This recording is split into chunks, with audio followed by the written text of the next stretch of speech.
हाँ जी, नमस्कार दोस्तों। स्वागत है आप सभी का मेरे YouTube channel GS by NS में। मैं आशा करता हूँ कि आप सभी बहुत बढ़िया से अपनी लाइफ और हेल्थ को एंजॉय कर रहे हो।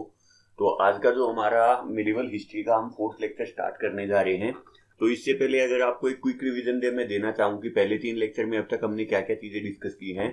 तो जो हमारा फर्स्ट लेक्चर था उसके अंदर हमने देखा था कि आपका कैसे जो इस्लाम है उसका ओरिजिनेट हुआ, आपका जो मक्का मदीना वाला रीजन है वहां पे, और वहां से आपके जो 4 खलीफेट बने थे। तो उनमें से एक खलीफेट के अंडर में जो आपके अरब मुस्लिम थे उन्होंने आके इंडिया का जो सिंध है, आज के दिन जो प्रेजेंट डे पाकिस्तान के अंदर आपका लाई करता है, वहां पर आके अपना कब्जा स्थापित कर दिया था और अपना एक बेस बना दिया था, जिसके बाद आपके क्या है मुस्लिम इंडिया के ऊपर फर्दर अटैक कर पाए। लेकिन 700 से लेके जो 1200 आपकी जो ईस्वी है आपकी, तो उस एज में जो राजपूत है वो बेसिकली इनको जो आपका नॉर्थ वेस्ट फ्रंटियर है वहां पर इनको रोके रखते हैं, इंडिया में एंट्री नहीं करने देते हैं। इनकी बहुत ज्यादा लड़ाइयां होती हैं, वो हमारे लिए इम्पोर्टेंट नहीं है। बट मेन चीज ये है कि 7 से लेके 12 तक जो राजपूत एज है वो इनको इंडिया में एंट्री नहीं करने देती है। लेकिन उसके बाद जो 12th सेंचुरी है वहां पर आके जो राजपूत है इनके बीच में भी आपस में इतने ज्यादा लड़ाई झगड़े स्टार्ट हो जाते हैं कि ये वहां पर आके बहुत ज्यादा कमजोर हो जाते हैं। और फिर हमारे इंडिया के अंदर स्टार्ट होता है अरब एंड तुर्किश इन्वेजन। तो ये आपका तुर्किश इन्वेजन के अंदर क्या होता है, एक तो महमूद ऑफ गजनी और एक आपके महमूद गोरी, ये दोनों के दोनों इंडिया के ऊपर अटैक करते हैं। तो ये आपके दोनों के दोनों तुर्किश मुस्लिम है। अब ये तुर्किश क्या होता है, अरब क्या होता है, वो चीज मैं आपको लेक्चर के अंदर बता चुका हूँ। आप अगर ज्यादा डिटेल में देखना चाहते हो तो लेक्चर को आप एक बार प्रीफर कर सकते हो। तो महमूद गोरी जब यहाँ पे आपका 1203 के अंदर जब जाता है यहाँ से, तो वो क्या करता है, अपना जितना भी एरिया उसने इंडिया के अंदर कैप्चर किया था तो वहां पर आपके गवर्नर घोषित कर जाता है कुतुबुद्दीन ऐबक को कि आप मेरे नाम पे राज करो यहाँ पे। लेकिन 1206 के अंदर उसकी मृत्यु हो जाती है मोहम्मद गोरू की, और गोरी की मृत्यु के बाद जो कुतुबुद्दीन ऐबक है वो अपने आप को इंडिपेंडेंट घोषित कर देता है कि अब मैं स्वतंत्र हूं, मैं किसी मोहम्मद गोरी को नहीं जानता। उसके जो वंशज थे उनका मतलब गुलाम मानने से उसने अपने आप को मना कर दिया और वो एक नए वंश की स्थापना करता है, जिस वंश का नाम आपका क्या बोला जाता है, गुलाम वंश। तो यही वही गुलाम वंश है, या इसको कई जगह पे आपको दिल्ली सल्तनत यहाँ मिल जाता है। तो आप अगर दिल्ली सल्तनत लिखते हो या गुलाम वंश लिखते हो तो दोनों का मीनिंग बिल्कुल सेम है। कुतुबुद्दीन ऐबक के बाद उसका जो सन इन लॉ होता है वो आपका इल्तुतमिश, वो आपका पावर में आता है। इल्तुतमिश के बाद उसकी जो बेटी होती है रजिया सुल्तान, वो आपकी पावर में आती है। और फाइनली आपका एक गियासुद्दीन बलबन नाम का एक आदमी है जो आपका पावर में आएगा। इसके बाद जो आपके लेटर रूलर थे वो बहुत ही ज्यादा कमजोर हो जाते हैं और लास्ट रूलर को आपका जो जलालुद्दीन खिलजी है वो मार के गद्दी के ऊपर बैठ जाता है और नए वंश की स्थापना करता है खिलजी। और फिर जलालुद्दीन खिलजी को मार के उसका जो सन इन लॉ है अलाउद्दीन खिलजी, वो आपका पावर में आ जाता है। इसके बारे में मैं आपको लास्ट लेक्चर में बता चुका हूं। तो अब हमने जो दिल्ली सल्तनत है उसके अंदर टोटल 5 आपके वंश हैं, जिनमें से 2 वंश को हम अच्छे से पढ़ चुके हैं। पहला है आपका गुलाम वंश स्लेव डायनेस्टी और दूसरा है आपका खिलजी डायनेस्टी। तो इन दोनों को हम डिटेल में पढ़ चुके हैं। आज का जो हमारा टॉपिक है वो रहेगा आपका तुगलक डायनेस्टी से। तो यहाँ पर आप देख सकते हो कि आपका जो ये, अगर मैं इसको एक बार रुको 2 सेकंड, नीचे कैसे जाएगा, आप एक बार 2 सेकंड वेट करना, मैं इसको नीचे कर देता हूं। ये हो गया आपका मिनिमाइज और अब हमारी लेक्चर की रिकॉर्डिंग है वो चलती रहेगी जी। तो यहाँ पर आप देख सकते हो कि टोटल हमारी स्लेव डायनेस्टी है उसके बारे में मैंने बता दिया, 1206 से लेकर 90 तक चलती है। खिलजी डायनेस्टी है वो आपकी 1290 से 1320 तक चलती है। तुगलक डायनेस्टी है ये आज हम डिस्कस करने वाले हैं। तो 1320 में आपका जो, अगर मैं बात करूं अलाउद्दीन खिलजी, तो अलाउद्दीन खिलजी के बाद उसका जो बेटा होता है वो मलिक काफूर के अंडर में, या बोल सकते हो पावर तो सारी मलिक काफूर के हाथ में रहती है, लेकिन वो उसके बेटे को कठपुतली बना के राजा बना देता है और सारी पावर वो ही चलाता है। लेकिन जैसे मलिक काफूर भी आपका मर जाता है तो उसका जो लास्ट रूलर होता है उसको आपका जो ये तुगलक डायनेस्टी का जो ओरिजिनेट है, पंजाब का आपका गवर्नर होता है, ये क्या करता है, उसको मार देता है और मार के अपने नए वंश की स्थापना करता है, जिसको ये नाम देता है तुगलक डायनेस्टी। और ये जो तुगलक डायनेस्टी है ये आपकी तुर्क इंडियन ओरिजिन है। अब ये तुर्क मैं आपको पहले ही बता चुका हूं कि जो सेंट्रल एशिया से आपके जितने भी मुस्लिम आए थे जो अपने आप को गाजी बोलते थे, गाजी का मीनिंग क्या होता है, डिफेंडर ऑफ इस्लाम, कि हम इस्लाम की तलवार हैं, आगे से इस्लाम को आगे हम ही बढ़ाएंगे। याद करो अरब ने क्या किया था, सेंट्रल एशिया के अंदर जाके जितने भी तुर्क थे वहां पर उनको मुस्लिम में कन्वर्ट कर दिया था। तो अब ये अपने आप को जो गाजी वर्ड यूज करते हैं ना, जहां पर भी आपको गाजी लिखा जाए, तो गाजी का मीनिंग ही क्या होता है, डिफेंडर ऑफ इस्लाम, कि इस्लाम की अब हम क्या कर रहे हैं, रक्षा कर रहे हैं, और उसको फैलाने का काम सारा आगे यही करते हैं। तो अब ये तुर्क भी हमारे क्या था, इंडिया के अंदर आ चुके हैं। आपने देखा कि हमारा 1000 एडी से ही आपका क्या है, ये आपके इंडिया के अंदर आ चुके हैं। अब ये जब इंडियन के साथ रहते हैं तो इंडियन और इनका दोनों का आपका शादी भी होती है, तो उसी शादी से जो आपके ओरिजिनेट होके आती है तो उसको हम क्या बोल रहे हैं, that are known as your Turk Indian. तो ये आपका एक तुर्क इंडियन था। तो 1320 में ये आपका पावर में आ गया था। और आप देख सकते हो कि ये जो आपकी सल्तनत पीरियड की, दिल्ली सल्तनत की सबसे लॉन्गेस्ट रूलिंग डायनेस्टी है। अगर हम बात करते हैं, स्लेव डायनेस्टी ने 84 साल तक राज किया, खिलजी डायनेस्टी ने 30 साल तक, सबसे कम टाइम पीरियड है खिलजी डायनेस्टी का। लेकिन सबसे पावरफुल रूलर आपका कहां से निकल के आता है, वो आपका यहीं से निकल के आता है, जो हमने लास्ट लेक्चर में डिस्कस ही किया था और उनका नाम आपको बताया ही था। उनका नाम था आपका अलाउद्दीन खिलजी। उसके बाद तुगलक डायनेस्टी है, ये आपके 94 ईयर्स तक रूल करती है। सैयद डायनेस्टी है वो 37 साल तक रूल करती है, और लोधी डायनेस्टी है वो 75 साल तक आपकी रूल करती है। तो ये आप देख सकते हो। अब हम बात करते हैं गियासुद्दीन तुगलक। तो मैंने आपको बता ही दिया है कि गवर्नर ऑफ पंजाब था, और इसका जो दूसरा नाम है वो इसको गाजी मलिक के नाम से भी जानते हैं। ये देखो इसके नाम के सामने आ गया गाजी, और गाजी के बारे में मैं बता चुका हूं आपको। गाजी का मीनिंग है डिफेंडर ऑफ इस्लाम। अब इसने क्या किया, जो आपका लास्ट रूलर था खिलजी डायनेस्टी का, उसको मार दिया, और उसको मार के आपके सिंहासन के ऊपर बैठ गया, दिल्ली तख्त का जो, या दिल्ली सल्तनत का जो सिंहासन था। अब इसने यहां पर बैठते ही एक तो आपका तुगलकाबाद फोर्ट की कंस्ट्रक्शन शुरू करवा दी। तुगलकाबाद आपको पता ही होगा, दिल्ली के अंदर आपका एक फोर्ट है, तो वहां पर आपका इलाई करता है। अगर कोई देखना चाहता है तो वो जाके देख सकता है। और जो आपके मंगोल थे, याद करो मंगोल का जो इन्वेजन है, चंगेज खान है वो आपका मर चुका है, लेकिन चंगेज खान के 4 बेटों ने उस पूरे आपका जो चंगेज खान का मंगोल इन्वेजन था, मंगोल का जो एरिया था, उनको अलग अलग डिवाइड कर लिया था। तो उनके जो बेटे हैं वो बार बार आपके इंडिया के ऊपर अटैक करते रहते हैं, लेकिन वहां पर आपका जो गियासुद्दीन तुगलक है वो उनको बहुत ही ज्यादा, उनके खिलाफ आपकी जो पॉलिसी है कठोर रखता है। तो इनके बीच में बहुत ज्यादा लड़ाइयां होती हैं, और ये माना जाता है कि जो ये 5 साल का पीरियड था, इसमें इसने कहीं पर आपको 28 लिखा मिलता है, कहीं पर 29 और कहीं पर 30। तो आप बोल सकते हो कि 28 से लेके 30 बार मंगोल का इन्वेजन हुआ, और हर बार इन्होंने उनको हराया यहाँ पे। तो ये आपको लिखा हुआ मिलता है। एग्जैक्टली क्या है, 28 है, 29 है या 30 है, तो वो आपका एग्जैक्ट नहीं है, बट यही है आपका। अब उसके बाद हम बात करते हैं, तो इन्होंने जो इंपॉर्टेंस है वो किस चीज के ऊपर दिया, पोस्टल अरेंजमेंट के ऊपर, आपके जो खत थे उनके अरेंजमेंट के ऊपर, जुडिशियल के बाद इरिगेशन, एग्रीकल्चर और पुलिस, लॉ एंड ऑर्डर को मेंटेन करने के लिए। तो ये इसकी कुछ इंपॉर्टेंट अचीवमेंट है जिनके ऊपर इसने बहुत ही ज्यादा ध्यान दिया आपका। अब उसके बाद अगर हम बात करते हैं तो इसकी जो डेथ के बारे में, तो उसके बारे में मैं बताना चाहता हूं। जिस टाइम पे गियासुद्दीन तुगलक है आपका पावर में था, तो इसके राज्य में आपका एक सूफी संत था निजामुद्दीन औलिया, शायद इसके बारे में आपने सुना ही होगा। तो इसने क्या किया था, ये इसके राज में इसके समकालीन ही था बिल्कुल ये, और इसका एक चेला भी था जिसका नाम था अमीर खुसरो। तो अमीर खुसरो जो अपना निजामुद्दीन औलिया को है ना अपना गुरु मानता था। तो ये दोनों के दोनों क्या है आपके यहाँ पर रहते थे। तो गियासुद्दीन जो तुगलक है वो निजामुद्दीन औलिया से तो बहुत ज्यादा चिढ़ता था, इसको मतलब पसंद नहीं करता था वो, और ये उसको मतलब कि ऐसा लगता था कि जो निजामुद्दीन औलिया है ना वो मेरे राज्य में रहते मेरी बुराई करता है। जो भी उसके मतलब फॉलोवर थे वो उनके सामने ये बोलता है कि गियासुद्दीन तुगलक है ना ये बढ़िया रूलर नहीं है, जो भी कुछ है। तो उसके माइंड में ऐसा कुछ उसको लगता था कि निजामुद्दीन औलिया है वो मेरी बुराई कर रहा है पीछे से। लेकिन जो इसका चेला था अमीर खुसरो, उसको वो बहुत ही बढ़िया मानता था। जब भी राज्य में आता था इसको बुलाता था, और इसकी जो भी कविताएं हैं या इसकी जो भी पोएम्स है उनको सुनता था। तो जब उसको ये आपका मतलब कि पंजाब रीजन की तरफ ही गया हुआ था, वहां पर कोई विद्रोह हो गया था। उस विद्रोह को दबा के ये क्या था आपका, या पता नहीं मंगोल को ही हरा के ये क्या था, दिल्ली की तरफ वापस आ रहा था।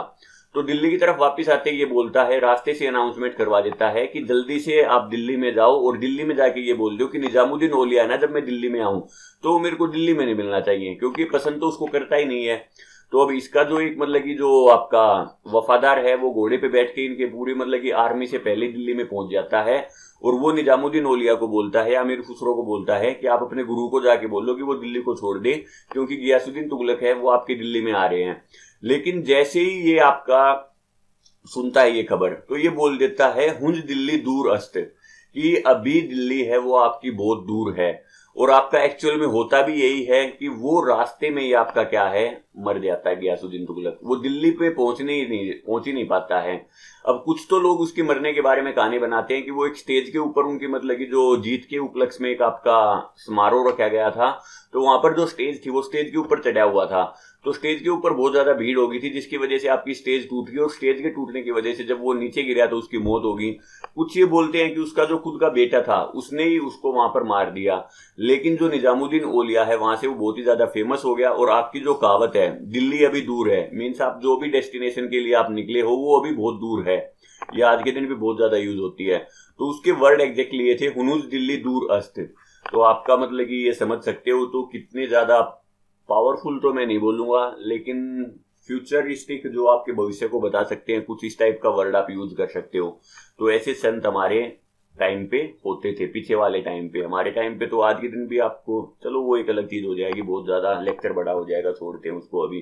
तो उसके बाद इसका जो बेटा होता है मोहम्मद बिन तुगलक, ये आपका पावर में आता है, और ये आपका 1325 से लेके 1351 तक पावर में रहता है, नियरली आप बोल सकते हो 26 साल तक।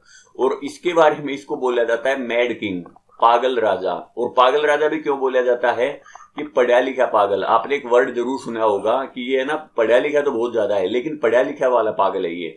तो आप देख सकते हो कि ये अकेले सुल्तान ऐसे थे जिन्होंने आपका लिटरेरी, रिलीजियस, फिलोसफिकल सभी चीजों की एजुकेशन प्राप्त की, और इसने आपके अपने टाइम पीरियड के अंदर बहुत से नए नए एक्सपेरिमेंट करने की कोशिश की, लेकिन वो सारे के सारे आपके क्या हो गए, फेल हो गए।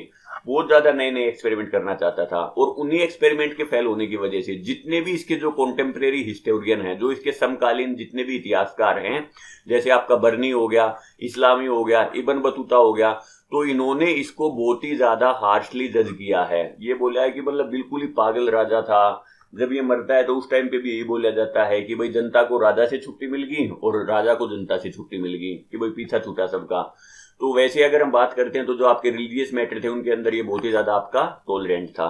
अब हम बात करते हैं तो इसके जो वो डिसीजन कौन कौन से थे जिनकी वजह से इसको पागल बोला जाता है। तो सबसे पहले तो इसने क्या किया, अपनी जो कैपिटल है ना उसको इसने दिल्ली से आपका दौलताबाद की तरफ शिफ्ट कर दिया। अब ये दौलताबाद कहाँ है, आज का जो प्रेजेंट डे महाराष्ट्र है वहां पे आपका लाई करता है।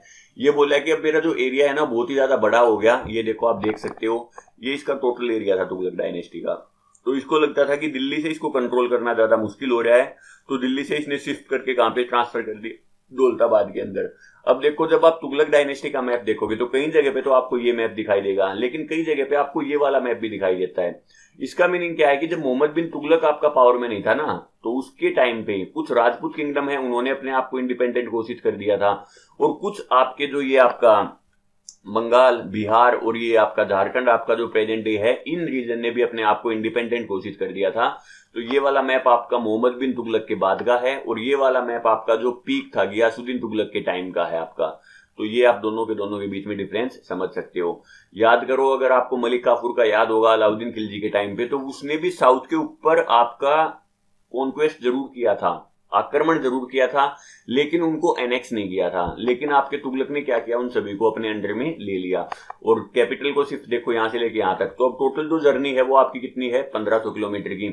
और अपने जितने भी जो सूफी थे, अपने जितने भी कॉमन पीपल थे, या जो आपके फोर्स रॉयल थे, सभी को बोल दिया कि आप मेरे साथ कहां पे चलो, आप चलो दौलताबाद। अब इतनी बड़ी जो जर्नी थी, तो जितने भी जो आपके बूढ़े आदमी थे, तो इस कठोर जर्नी के अंदर वो क्या हो गए, बहुत से आदमी मर भी गए। लेकिन वहां पर जाके इसको 2 साल में ही समझ में आ गया कि यहां से सल्तनत को चलाना बहुत ही ज्यादा मुश्किल है। तो ये फिर से उसको छोड़ के 2 साल के बाद क्या होता है, वापिस दिल्ली के अंदर आ जाता है। उसके बाद हम बात करते हैं तो इसकी जितनी भी जो ये डोमेस्टिक पॉलिसी भी इसने जो अप्लाई की, तो वो भी आपकी मतलब कि बढ़िया थी, बहुत बढ़िया थी। वो आपकी आज के दिन प्रेजेंट डे में भी अगर हम देखते हैं तो वही आपकी लागू होती हैं, लेकिन उनका जो इम्प्लीमेंटेशन है वो इसको अच्छे से नहीं कर पाया, उनको लागू ही अच्छे से नहीं कर पाया। उनका इम्प्लीमेंटेशन सारा का सारा क्या था, फाल्टी था, जिसकी वजह से वो सारी की सारी आपकी फेल होगी। तो ये तो कैपिटल वाला हो गया। उसके बाद इसकी कुछ डोमेस्टिक पॉलिसी थी, तो वो कौन कौन सी थी वो अभी मैं आपको बताता हूं। तो सबसे पहले तो इसने क्या किया, टोकन करेंसी का आपका ये आपका चालू किया। आज के दिन भी अगर आप देखते हो, सपोज करो आप कहीं पर बीकानेर के आपका जो भी कोई रेस्टोरेंट है, आप उसके अंदर जाते हो, तो आप उसको बोलते हो ये लो जी मेरे को 50 रुपए के टोकन दे दो। आप उसको 50 रुपए दे देते हो या 100 रुपए दे देते हो, जितने भी आप उसको रुपए देते हो, वो बदले में आपको क्या करता है, एक प्लास्टिक का टोकन दे देता है। तो इसने भी क्या किया कि जो इसके सिल्वर टका थे उनको रिप्लेस करके उनकी जगह पे इसने क्या कर दिया, टोकन करेंसी चालू कर दी कि भाई ओरिजिनल सिल्वर है उसको मैं क्या कर लेता हूं, अपना स्टोर रखता हूं, और उसकी जगह पे उसके बिल्कुल इक्विवेलेंट में क्या कर देता हूं, कॉपर के, आपके तांबे के इसने क्या किया, कॉइन है वो आपके इंट्रोड्यूस कर दिए। लेकिन उन तांबे के जो इसने इंट्रोड्यूस तो कर दिए, लेकिन उनकी जो जाल साजी है, आपको पता है आज के दिन भी जाली नोट या नकली नोट आपके चलते हैं, तो उनके नकली भी आपके क्या हुए, मार्केट के अंदर आ गए। तो वो उनके सर्कुलेशन को रोक नहीं पाया, जो नकली आपके ये कॉपर कॉइन थे। अब जिसकी वजह से क्या हुआ, इसने देखा कि भाई जो मैंने एक्सपेरिमेंट किया वो तो बिल्कुल फेल हो गया, क्योंकि ये फोर्जरी को तो रोक ही नहीं पा रहा है। तो अब उसकी वजह से अब ये क्या होता है, जितने भी कॉपर कॉइन होते हैं वो उनको वापस फिर से लेता है, और उनके बदले में सिल्वर कॉइन है वो सारे के सारे क्या करता है, जनता को दे देता है। अब इसी चक्कर में आपका क्या होता है, जितने भी आपका जो शाही खजाना है, रॉयल ट्रेजरी, वो आपकी खाली हो जाती है। और खाली होने के बाद अब उसको फिर से दोबारा भरने के लिए क्या करता है, किसानों के ऊपर जो आपका दोआब रीजन है उसके ऊपर ये क्या करता है, बहुत ही ज्यादा टैक्स लगा देता है, बहुत बड़ा बड़ा टैक्स लगा देता है, जिसकी वजह से आपके जो किसान हैं वो आपकी खेती को छोड़ के भाग जाते हैं। और यहां तक कि आपका इसके टाइम पे फूड की भी शॉर्टेज हो गई थी। और उसके साथ साथ क्या था, एक आपका फेमाइन भी आया था। तो आप बोल सकते हो जो किसान है वो हमेशा ऐसे ही, आप अगर पुराने टाइम पे जाके देखते हो या आज के टाइम पे भी देखते हो, तो वो सिर्फ hand to mouth, hand to mouth का मीनिंग क्या है, बस जितना उतना ही कमा पाते हैं जितना वो खाते हैं, बस कमाते हैं खाते हैं, पूरे साल की उनकी मेहनत उसमें इंक्लूड हो जाती है, उससे ज्यादा उनको कुछ ज्यादा बचता नहीं है।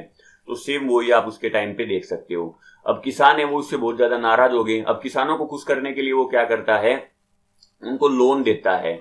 और लोन आपका स्पेशली किसके लिए है कि आप इससे बीज खरीदो और अपनी जो कल्टीवेशन है, जो भी अपनी आप उपज है, उसको बढ़ाने की कोशिश करो। और इस लोन को वो नाम देता है टकवी लोन। टकवी लोन क्या है, स्पेशली फॉर कल्टीवेशन है ये आपका।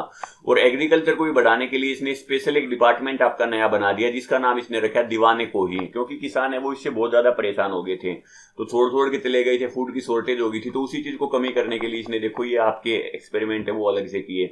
और फाइनली जब ये मरता है ना, तो इसके मरने के टाइम पे देखो, बदूनी आपका एक हिस्टोरियन है जिसने क्या लिखा, finally sultan was freed from people and people were from sultan. तो आपके देखो आदमी है वो उससे आजाद हो गए और वो आपके आदमियों से आजाद हो गया। तो ये आप देख सकते हो, कुछ इसको मतलब मिक्सचर ऑफ अपोजिट कहते हैं।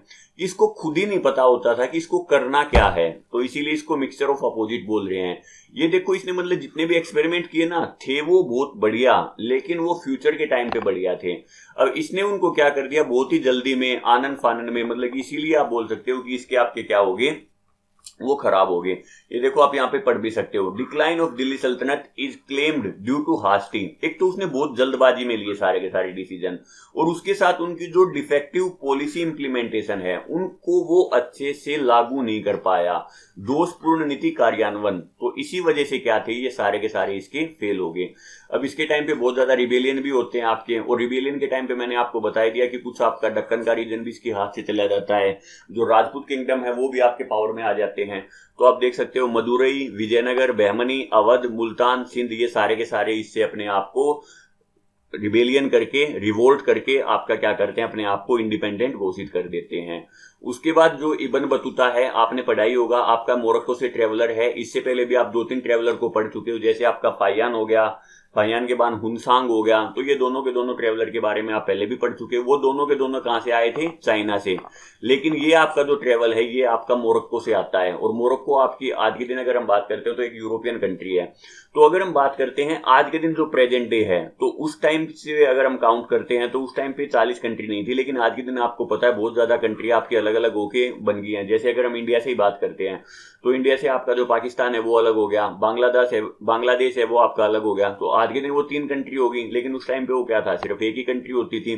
तो आज के दिन अगर आप उनको काउंट करोगे तो वो लगभग 40 कंट्री आपकी बन जाती हैं।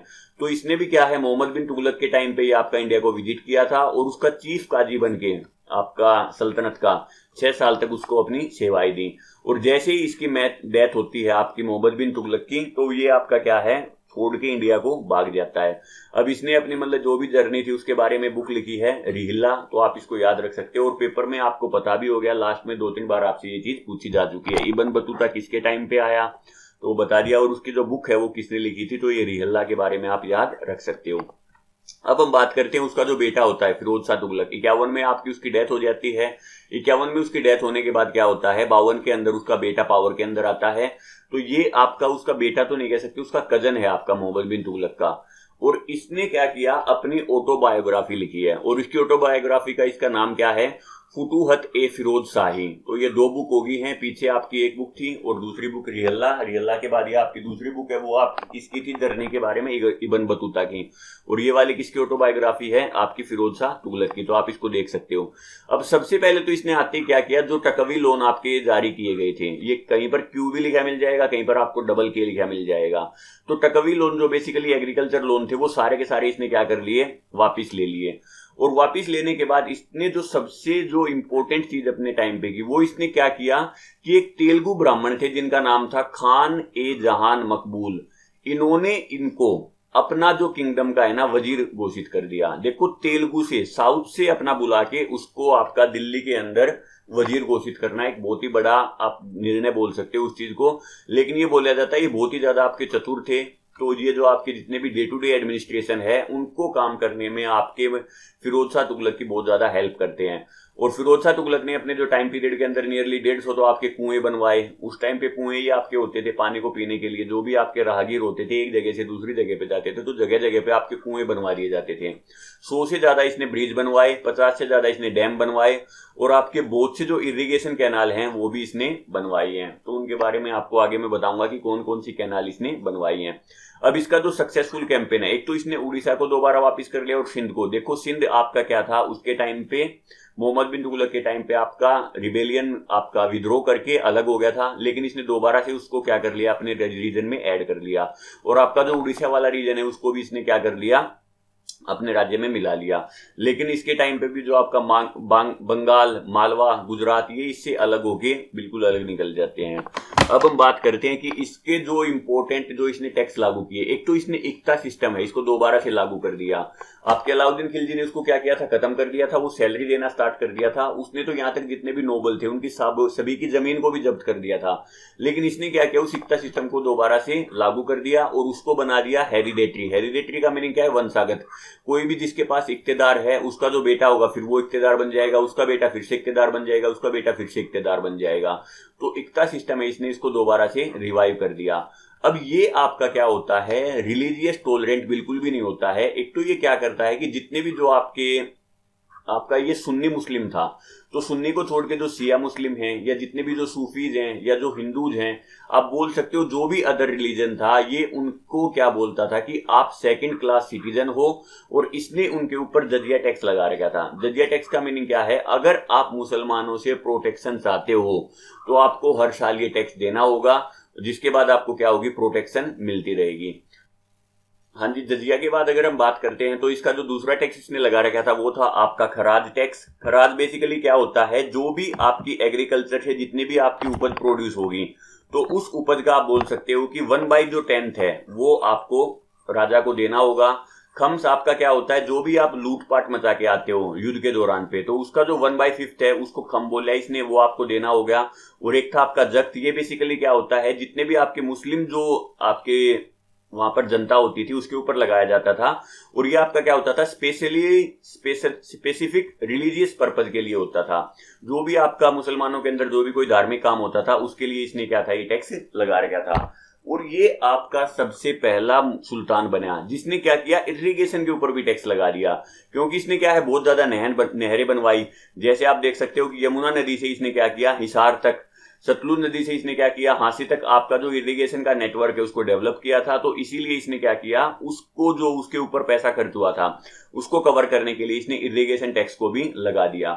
अब इसने क्या किया, जो आपके बोल सकते हो कि भाई आपका मोहम्मद बिन तुगलक था उसके टाइम पे जितने भी आपके अवैध और अन्यायपूर्ण आपके जितने भी जो टैक्स थे उन सभी को हटा के इसने सिर्फ ये 4 ही टैक्स रखे थे। लेकिन इन 4 के बाद इसने 5वां आपका जो इरिगेशन टैक्स है इसको भी इसने इम्पोज कर दिया था।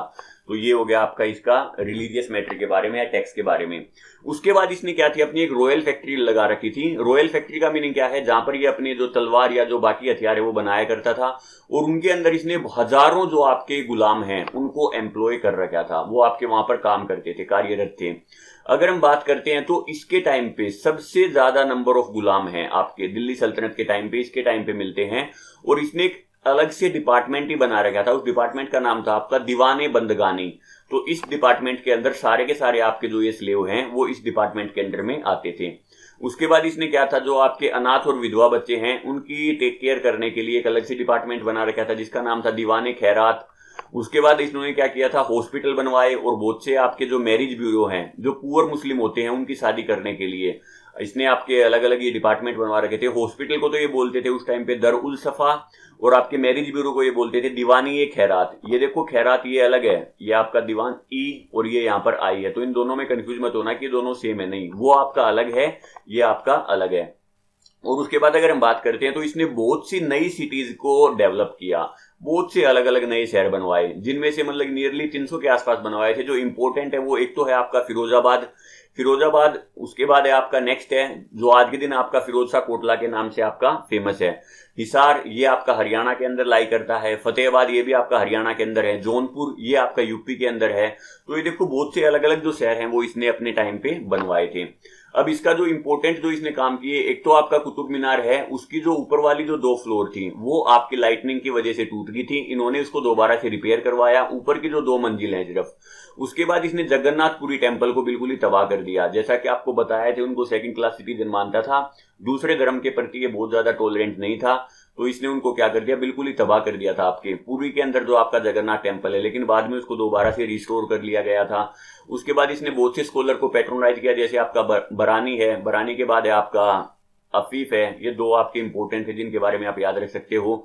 और ये देखो जो अशोक के टाइम पे जो 2 पिलर थे, उन्होंने इसको क्या किया, अंबाला और मेरठ से उठवा के कहां पे शिफ्ट करवा दिया, दिल्ली के अंदर।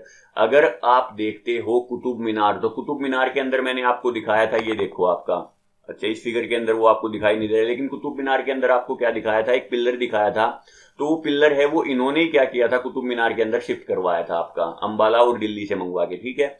इन्होंने अपनी नई कैपिटल कहां पे बना दी, फिरोजाबाद के अंदर। ये फिरोजाबाद वही है फिरोज शाह तुगलक, जो आज फिरोज शाह तुगलक बोल रहा हूँ, फिरोज शाह कोटला जो आपका स्टेडियम के बारे में सुना ही हो गया। तो जो वो रीजन है उसी को इसने क्या कर दिया, नई कैपिटल है वो दिल्ली में ही। उसके बाद इसका जो हंटिंग प्लेस है, आज के दिन अगर आप फरीदाबाद की तरफ जाते हो तो आपका नॉर्थ दिल्ली रिज पड़ता है, इसको इसने अपना हंटिंग प्लेस बनाया, शिकार करने के लिए यहां पर जाता था। और इसकी जो टोम्ब है वो आपकी हौज खास दिल्ली के अंदर बनी हुई है, ये देखो आप देख सकते हो, ये इसकी टोम्ब है। ये यहाँ पर आप अगर कुतुब मीनार को देखते हो तो ये देखो ऊपर वाले जो 2 मंजिल हैं, तो ये आपकी बिजली की वजह से टूट गई थी और उनको उसने क्या किया, दोबारा से बनवा दिया। ये आपका सेम वही अलाई दरवाजा है जहां से आप एंट्री करते हो, इसको आपके अलाउद्दीन खिलजी ने बनवाया था। ये यहाँ पर आपकी वो मोस्क है, और इस मोस्क के बीच में ही आपका वो पिलर लगा हुआ है, अगर कोई देखना चाहता है तो लास्ट लेक्चर आप देख लेना, वहां पर मैंने इसको बहुत अच्छी से डिटेल में बताया है कि क्या क्या इसके अंदर जो मेन चीजें हैं। एक अलाई मीनार भी होती है, उसके बाद आपकी 2-3 टोम्ब है, तो उन सभी के बारे में आप अगर देखना चाहते हो तो लास्ट लेक्चर को एक बार प्रीफर कर सकते हो। अब उसके बाद हम बात करते हैं कि इसके जो रूलर थे फिरोज शाह तुगलक के बाद, वो इसके जो नोबल बोलो या सुल्तान बोलो बहुत ही ज्यादा वीक हो गए थे। और इस वीक पने का आप कैसे, मतलब कि जो आपकी कमजोरी है आप उसका कैसे अंदाजा लगा सकते हो कि जो तैमूर है वो आपका 1398 के अंदर दिल्ली के अंदर एंटर कर जाता है, और जब वो दिल्ली के अंदर एंटर करता है ना तो उसको कोई रोकता भी नहीं है कि भाई क्यों दिल्ली के अंदर कैसे घुसता आ रहा है, ये तो मेरा राज्य है। सुल्तान है वो भी कुछ नहीं कहता, उसके जो नोबल हैं वो भी कुछ नहीं कहते, और वो दिल्ली के अंदर आता है और कुछ दिन तक रुकता है, और आपकी जो भी दिल्ली की जो पूरा एडमिनिस्ट्रेशन था उसको बर्खास्त कर देता है और अपना राज चलाता है वहां के ऊपर। फिर लूटपाट मचा के वो क्या होता है, वापिस चला जाता है। लेकिन जब वो वापिस जाता है तो वापिस जाते वो क्या करता है, जो आपका खिजर खान है इनको क्या करता है, मुल्तान का गवर्नर बना के चला जाता है। लेकिन थोड़े टाइम बाद जैसे ही आपका ये एक्सपायर होता है तैमूर, तो तैमूर के एक्सपायर होने के बाद क्या है, आपके जो खिजर खान है ये दिल्ली सल्तनत के ऊपर आके राजा बन जाता है, और 1414 के अंदर ये क्या करता है, अपनी एक नई डायनेस्टी बना देता है जिसको ये बोलता है सैयद डायनेस्टी। तो याद करो आपका सबसे पहली डायनेस्टी थी आपकी गुलाम वंश या स्लेव डायनेस्टी, स्लेव के बाद आपकी खिलजी आती है, और खिलजी के बाद आपका तुगलक आज हमने पढ़ ली है। तो तुगलक को रिप्लेस करके अब ये सैयद डायनेस्टी है, ये आपकी पावर में आएगी, और इसके बाद जो लास्ट में है वो आपकी लोधी डायनेस्टी। तो नेक्स्ट लेक्चर के अंदर हम हमारी जो ये दोनों बची हुई डायनेस्टी हैं सैयद और लोधी, इन दोनों को कंप्लीट कर लेंगे, और उसी के साथ हमारा दिल्ली सल्तनत है वो आपका कंप्लीट हो जाएगा। तो ये आप देखो, अगर मैप देखना चाहते हो तो ये आपका क्या था स्लेव डायनेस्टी के टाइम पे। उसके बाद आपका खिलजी ने देखो इसको बहुत ही ज्यादा एक्सपेंड किया। तुगलक डायनेस्टी के टाइम पे आप समझ सकते हो, देखो इसने सबसे अपने पीक के ऊपर था, लेकिन उसके बाद का जो आपकी सैयद और लोधी के टाइम पे ये फिर से आपका डिक्रीज होकर 1526 के अंदर बाबर आ जाता है, और बाबर आके मुगल सल्तनत की नींव रख देता है। तो 1526 में आपकी देखो यहाँ पे लोधी डायनेस्टी वो बिल्कुल इस रीजन के अंदर सिमट के रहेगी, और लोधी डायनेस्टी 1526 में आके तो बिल्कुल ही आपकी खत्म हो जाती है। तो अब आप बता सकते हो लेक्चर आपको कैसा लगा, कमेंट बॉक्स में जरूर बताओ अगर आपको कोई भी कमी लगती है। अगर चीजें आपको पसंद आती हैं तो आप चीजों को लाइक और शेयर कर सकते हो। चैनल को सब्सक्राइब करो तो भी ठीक है, नहीं करोगे तो आपको अगर कुछ भी नया सीखने को मिला है और आप फर्दर नोटिफिकेशन चाहते हो तो आप कर भी सकते हो, ठीक है। अगर पीडीएफ आपको चाहिए तो आपका टेलीग्राम चैनल है, आप यहाँ से जाके डाउनलोड कर सकते हो। तो आज के लिए इतना ही, मिलते हैं हमारे नेक्स्ट डिस्कशन में, तब तक के लिए thank you and take care.